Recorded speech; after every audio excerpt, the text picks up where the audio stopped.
just talking about nurturing and growing these distribution channels, right? And today, quick commerce is like one of the main ones. How do you get onto these platforms, being a new brand? What does that process look like? Yeah, so I mean, if you're a new brand, you don't get on quick commerce, Okay. right? So quick commerce is not really a discovery platform. Okay. It's not. It's not. I mean, E-commerce is more discovery. e-commerce, I mean, when it comes to discovery, like, you have to market, right? You have to market, you have to go to events, you have to get your brand out there.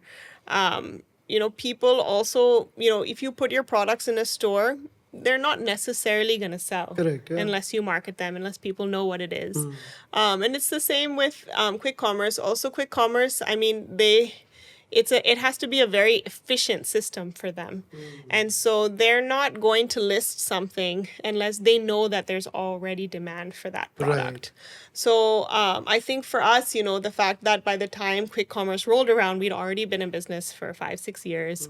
We already had a customer base who knew about our product, made us someone that they were interested in. But like, for example, like with Blinkit, we were in touch with them, following up with them every week for 2 years. Oh wow, 2 before years. they listed us for 2 years. And what were they just not replying, or like kya ho raha tha? They were uncertain about the category, so they had listed another kombucha brand. It wasn't moving.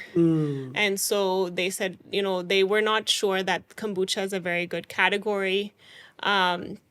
Then they didn't have, then at one point they almost listed us. Then they said, okay, we don't have any fridge space now. So it was just there was a lot of different things.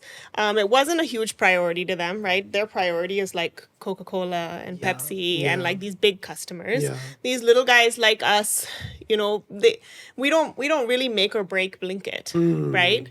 But they make or break us. So, there's definitely like kind of an unequal distribution of power there. I mean, eventually for us, like we listed on Swiggy, and then Swiggy came first. Swiggy came first, yeah.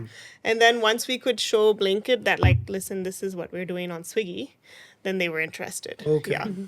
And did you have to like go to the office multiple times and meet and demonstrate? Yeah. So we would go to the office, we would pitch to them, bring, like show them our products and everything. Then they would be like, maybe, I'll email you. And then, then we'd never hear back. And then we would follow up with them and, went through. Then at one point, somebody almost listed our product, but then he left. And then his really? predecessor was like, no, I don't like kombucha. I'm not doing kombucha, so. So Swiggy kaise hua fir?